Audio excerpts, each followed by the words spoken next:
Like, hey guys, let's start an Instagram called Thursday Lines? We used to have we got a fantasy football league, which is like 12 guys from school, and we would just post memes. We would kind of like meme shit, and then the three of us were really the only guys doing it, and people were kind of laughing at it. We played beer dice memes, beer pong memes, and then we had this habit of every Thursday we would just get like obscenely fucked up, like drink, and then we called it chooch and pong, which is, we're kind of just doing blow and playing beer pong until like 4 a.m, and then we'd go into work on Fridays, and the running joke was just like being mangled Fridays. It wasn't really a joke, like we were actually doing it, and then people oh yeah, it was definitely real.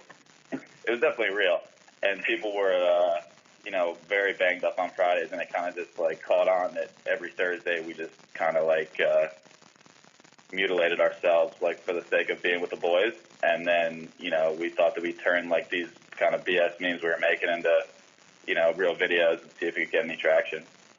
And I mean, it's taken off. So it just comes from y'all's genuine, like, it's kind of like the Soft Six and then the Subi, the WRX. All of these are like somewhat of a stretch of like what happened on a casual Thursday with you and the gentleman out at the bars in New York. You go ahead, Juice. Yeah, I mean, a lot of it's based on just our experiences with like us and our friends, but then some of the stuff we just kind of like stumbled into as well. The Subaru WRX, for example, we were literally just Googling like what is the most drug dealery car, and like that was what was coming up, and then like coincidentally a week later, there's a massive page on Reddit about how Subaru WRXs are like by far the most pulled over car for speeding and drunk driving in the country. That's awesome. I love seeing the Subaru posts. They're fucking hysterical. So, I mean, is this like one of these things that I feel like everyone, and y'all are just probably in the same wheelhouse as us. Y'all said y'all are in your late 20s. Chris is pretty old, but I'm really, really young, so that's not a big deal. But like, was one of y'all just like someone that can handle these movies, and you're like, you know what? Why don't we just throw a caption over this, and it's like Soft Six, and then was there one person that kind of brought everything? Like there was a witty caption guy, as well as the way you make up words on a regular basis. Some of the lingo, like chooch, we've been saying chooch for like 3+ years, and I think like that's just like it's a euphemism, obviously, for a worse substance out there. It sounds like you can't really OD on chooch, right? Chooch is just like so friendly and nice. So that was like we kind of started going with that, and then all the kind of jokes. It's just sort of us, like the three of us, kind of bouncing ideas off one another, and then we'll send in draft videos to each other. And then, kind of like workshop them, and then, fuck around and try and slip in funny jokes when we can, and always mix in a good Soft Six. I mean, you have to. And then getting wrecked with the boys. It's I just love it. I'm just like, Jesus Christ, this hits home so badly.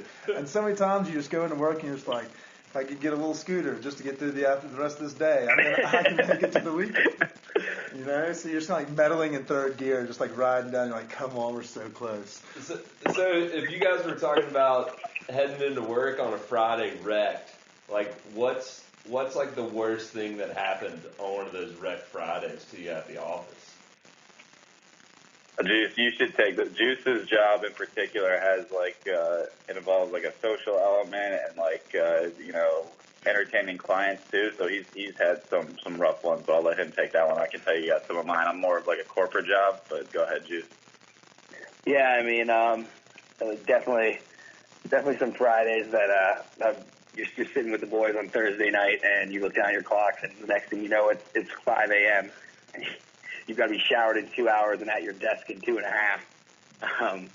And God, it's like the Sunday scaries, but like on steroids. That like moment of realization, and then you kind of black in, and you're at like 2 p.m. and you look at your screen and realize you haven't done anything yet. I know all of and at that point, it's kind of just a countdown to 5 at that point. I mean, and I feel y'all have a little bit more of a serious city where y'all have to work a little bit harder, whereas we kind of check out here on Fridays. A lot of folks are not really hard workers. Like, we're not a community built off people that are more than 9 to 5ers. Like even 9 to 5 is kind of pushing it. So I kind of feel bad for you, but there's nothing worse than the birds that start chirping when you play through. You're just like, oh my God. And it's almost simultaneously every time when that thing gets like just a little, that pinch gets a little low and you're like, God damn it. We have to start rationing. And then you're just like, and then you hear those birds. It's like they're all in the same, it's like you want a Xanax, but you can't have them because you'll pass out at your dad's. Yeah, and then the decision when you're sitting at your boy's place, you have to like sort of pull the plug and call the Uber. I have like a 25-minute Uber home for me because I'm in Queens, so that's just like the most brutal interaction / decision. So you kind of just like you punt it from 2 a.m. to 5 a.m. and then you're just full of like regret and self-loathing. And then I kind of I used as many tickets as I could to just call in sick on Fridays, and I kind of abused it too much. And when your boss catches on, he's like, "Oh, you got the Irish flu again, don't you?" So you only get so many of those too. At least he'll fuck with you a little bit and give you a little notice. But y'all have called on some pretty prominently, at least in what I would think eyes of the nation. I know that it's obviously a little bit of a niche market that y'all work inside. But how long are y'all gonna have to keep this job up? If y'all get wrecked and mangled enough, y'all could be doing this full time. We'll see. I mean, we kind of toyed with the idea of trying to monetize it in like bigger ways. For now we're going to keep making the videos, and then we're going to open up kind of more permanent store. If we were going to do merchandise and kind of sell products, we want it to be a little more unique and creative and funny, and kind of have an artistic element. But we're kind of just figuring that shit out now. We're all focused on other stuff too. But yeah, Juice, what do you think? I mean, I think that we have high hopes for the page, and yeah, the goal is to make it a huge thing. Right. Yeah. I mean, I think our shared community goal is to kind of ride this as far as we can with the amount of time we're currently putting into it, which is, I mean, in some cases between the three of us, 20 to 30 hours a week, split 3 ways. So kind of with 3 guys who all have full-time jobs, it's a lot to keep up with, especially when you've got our crazy fans in the comments just begging for more. And my bad. No, go ahead. No, I was going to say that one thing I like what y'all have been able to do is y'all been able to take some of like the user submissions from those crazy fans that y'all been, obviously seeing, and then sharing them on the story. And then I just laugh equally as hard. It's like when you see that other people out there are equally stoked about seeing the word just botched. Ken's our story master, so I'll let him take that one. That might have been like the best decision we ever made, because like most meme pages, they post like 1 or 2 memes a day, and like we kind of just like started reposting stuff from users, so we don't even have to really do anything on the story except repost and tag people. But we've had like a couple. We had this one guy send in one that had like his girlfriend or his ex-girlfriend, and he threw a soft stick over her face, and then we reposted it, and she DMs us like absolutely fucking furious, like throwing a shit, and we were like, oh my God, I'm so sorry, you're on a cocaine meme page, we're so sorry. And she's like, no, I don't give a fuck, like I'm a hard 10, I'm not a soft stick. So there's a couple of those, but yeah, no, the story kind of like it writes itself. But the users, man, are hilarious, and like we get a lot of good ones, we get a lot of bad ones, but a lot of our jokes come from just people sending stuff in for sure, like my boy's boy Kev and other shit like that. Definitely. Yeah, I love the fringe guy. I can't believe we're making a podcast about this. This is fucking hilarious. My boy's boy cat. I know. And so it's like, everyone knows that, your boy's boy Kev. It's, the guy in the second circle, that's not a regular hanger-outer, but every now and then we'll buzz the tower. So Oh, that's fucking ridiculous. All right, so we've learned a little bit about the account for our listeners that have been wondering why we haven't posted an episode. It's because we're doing this gym, and it's fucking great. We're going to start diving into a little quarantine, but before we do, don't forget to go check out Thursday Lines. That's Thursday.Lines. They have videos, memes. The stories are drop dead hilarious. We're sharing them with each other regularly. And then every Thursday, they just drop bangers. It's fucking epic. I still get jacked up to the one about the Chinese nose sodas during the national championship game. Still get fired up about it. So I'm fanboying over here a little bit. I'm sorry. Just it's just exactly. But yeah, so we're gonna get into quarantine mode. Obviously, like y'all mentioned earlier, y'all are we got one of y'all in the one of the boroughs, and then one of y'all in Manhattan of New York. So we kind of want to get a little vibe of what the scene's like. Obviously, for people that like to go out and get racked on a regular basis, eat out and enjoy each other's friendship and party a lot. We kind of want to know what's the vibe like up there with everybody being mum and dad. Go ahead, Juice. All right, I'll go. Yeah, man. I mean, it's been really weird. It's kind of been happening in waves. It started off. They were suggesting that people let you work from home, and then it was next thing you knew, the gym was closed, and then restaurants are doing delivery and takeout only. And I mean, you step outside on the streets now. I don't know if you've been over in Midtown recently, but Times Square is just empty.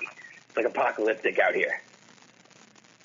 So are y'all still like working? Yeah, oh, my bad. Go ahead, Kev.